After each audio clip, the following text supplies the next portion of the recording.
Once this bill passes, I own it. And if people look and say, you know what, this hasn't reduced my costs. My premiums are still going up 25%. Insurance companies are still jerking me around. I'm the one who's going to be held responsible. Of course, if it doesn't pass, he'll own the failure, too. That was the president last night on 60 Minutes who told the country he plans on being president for a while. And no jerking around the president. Top Line starts right now.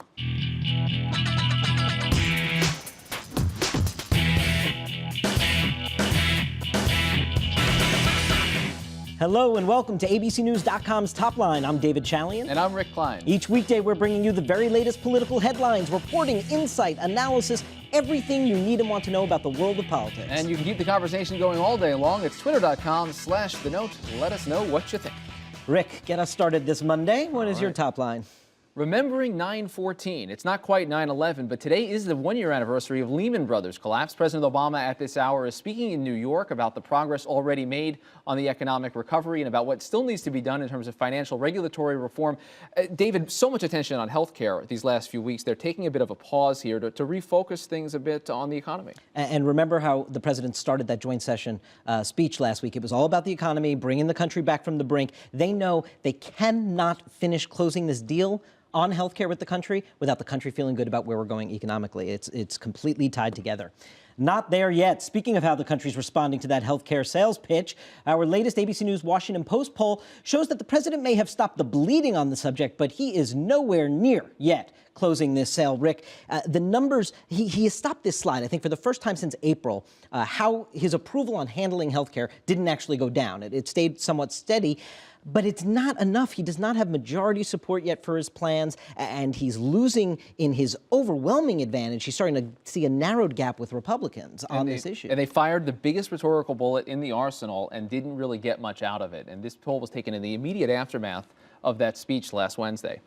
Waiting on finance, the last bill to drop in Congress, maybe the most important one when it comes to health care. We are expecting early this week to see a final draft of the Finance Committee's bill. This is the one, of course, the Gang of Six has been working on, and critical in this, as we've seen many points in this debate. What will the Congressional Budget Office say about how much this is going to cost? No doubt we'll have a former director of that office with us in a moment, but also Kent Conrad, one of the members of the Gang of Six, a Democrat from North Dakota, said this weekend that he thinks a deal is near, that perhaps all six of them can sign on. That is very different from what we had been hearing, but he talked very much about a budget-neutral bill covering 94% of Americans. He seems to have the outlines of a plan. It'll be curious when they release it what the fallout is. And finally today, bosom buddies. Yes, while he's up in New York City after that financial speech down on Wall Street, Barack Obama's going to head to the West Village and sit down for a nice Italian meal with none other than Bill Clinton, the former president and the current president, not known to have the closest of relationships, of course, have been spending quite a bit of time together recently. The President Clinton came back and briefed him on that North Korea trip.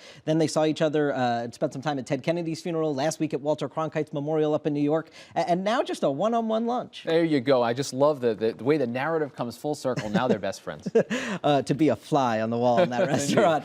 We are now joined by the former director of the Congressional Budget Office and a senior advisor to John McCain's presidential campaign, Doug HOLTZ-EAKIN. Thank you very much for being here. My pleasure. Let's begin with this idea, if you will, on the cost of this bill, which is such a problem for the president in terms of selling it, because there's such great concern about the deficit these days. We know that on the House version, that CBO, I think it says $239 billion would be added to the deficit of the House version of the bill. And yet he told us the other night, not one dime can be added to the deficit because of this. How do you get from $239 billion to zero? They have a bigger problem than that. Problem number one is the 239. Problem number two, and the big problem, is that in the House bill, if you look at the last year, spending is growing at about 8% a year. The receipts that would cover that spending, about 4% a year. So after year 10, there's a big mismatch. He promised in the speech no new deficit in the 10 years, but also not past the 10 years. So they have a big problem. The only way they can solve this is to scale back the spending that they're going to promise to cover people, because that's what's going to grow at 8% a year. And they're going to have to come up with some sensible revenue to pay for this. So that's never been politically popular, and it's going to be very hard for the Finance Committee to put this together. And of course, he has set that out. Not going to add a dime to the deficit. Take us inside. What goes on when CBO gets a bill of this nature? What are you looking for? What are you not looking at? Because we've heard some frustration from the Obama administration about things they're not getting, are not scoreable in CBO speak. Well, first of all, they shouldn't be surprised. They may be frustrated, but this shouldn't be a matter of surprise. When CBO scores a bill like the House bill or what will be the Senate Finance Committee bill, that's at the end of a process that began months and months and months ago. They put out in January their view of options that would change healthcare spending. They've worked with the staffs on all the drafts of the bills. They've talked about things that work, don't work. And so when they finally get down to putting out these final reports, everyone should know what's coming. And what they'll look at when they get a bill from the Senate Finance Committee is, number one, how much does it cost? They're not going to know for sure. These are big new programs. Right. So the idea is, let's make sure we're just as likely to be too high as we are too low. Get it in the middle of the range. And number two, let's be consistent. If we did this for the House Committee, we're going to do the same thing in the Senate. If we did it for the Health Committee, we'll do it for the Finance Committee. The consistency, so that you're not surprising Congress, is the key. But as Rick was saying, the president keeps talking about these ideas of savings, let's say in Medicare, there he's going to get a chunk of the bill is going to be paid for, he thinks, by savings in Medicare. What is the disconnect between the White House presuming a certain amount of savings, but CBO may not presume that amount of savings? How did they come together on that? Two sources of disconnect come up all the time, and they're especially vivid right now.